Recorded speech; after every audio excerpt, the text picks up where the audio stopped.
तामुलपुर आरो गरेस्वर पुलिस थाना बेन्दोंनि बिजिरथायखौ मुसलपुर बिजिरसालिनि सोलायै कामरुप जिल्लानि रङियाव थानाय बिजिरसालियाव लांबाय। तामुलपुर आरो गरेस्वरनि बिजिरथाया मुसलपुरनि सोलायै कामरुपनि रङियायाव जासिगोन। बे बाथ्राखौ फोसावदों गुवाहाटी गोजौ बिजिरसालिया। बाक्सा जिल्लानि गरेस्वर पुलिस थाना आरो तामुलपुर पुलिस थानानि बिजिरनाया आथिखालाव कामरुप जिल्लानि रङियायाव बिजिरसालिया जासिगोन।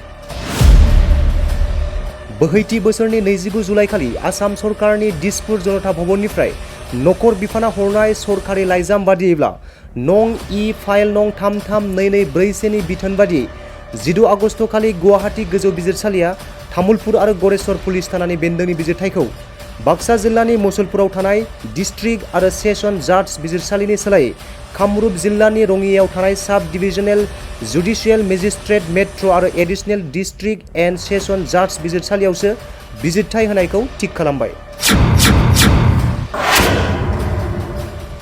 बे बिथिङाव गुवाहाटीनि गोजौ बिजिरसालिनि भिजिलेन्स रेजिस्ट्रार उत्पल राजग'वाया 16 आगस्तखालि मोनसे मिथिसार बिलाइनि गेजेरजों फोरमायो।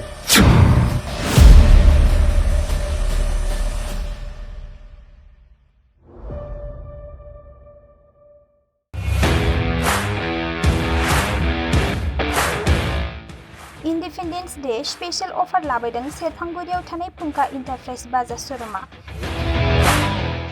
बाजाज बाइक सालायनो मोजां मोनग्रा सुबुंफोरनि थाखाय गाहाम खौरां।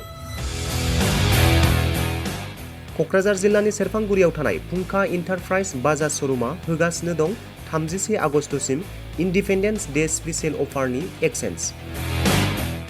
बाइक बायगिरि बिथांमोना इसेल' बिबांनि रां होग्रोनानै प्लेटिनानि मडेल, बाजाज सिटीनि मडेल आरो पालसार 125 नि गासैबो मडेलनि बाइकखौ आरसि आरो इन्सुरेन्स लाफानानै 10,999 रां बेसेनावनो ल'एस्ट डाउन पेमेन्ट होनानै बाइक लानो हागोन आरो 1,000 रां होग्रोनानै गोसो बायदि बाइकखौ आवग्रिनानै दोननो हागोन।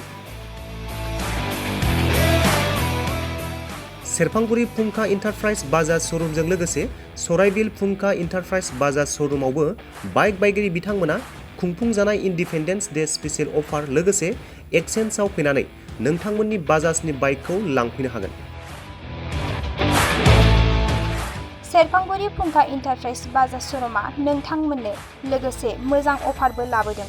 बेफोरनो जाबाय 5 लिटार पेट्रल फ्रि, गंसे हेलमेट फ्रि, केस होनानै बाइक बायगिरिफोरनो 1,000 रां केसबेक हरफिननाय जागोन। आबुङै मिथिबावनो थाखाय 9395 303 476 9101 547892 जानबुं नम्बराव खौरां लाहरनो हागोन।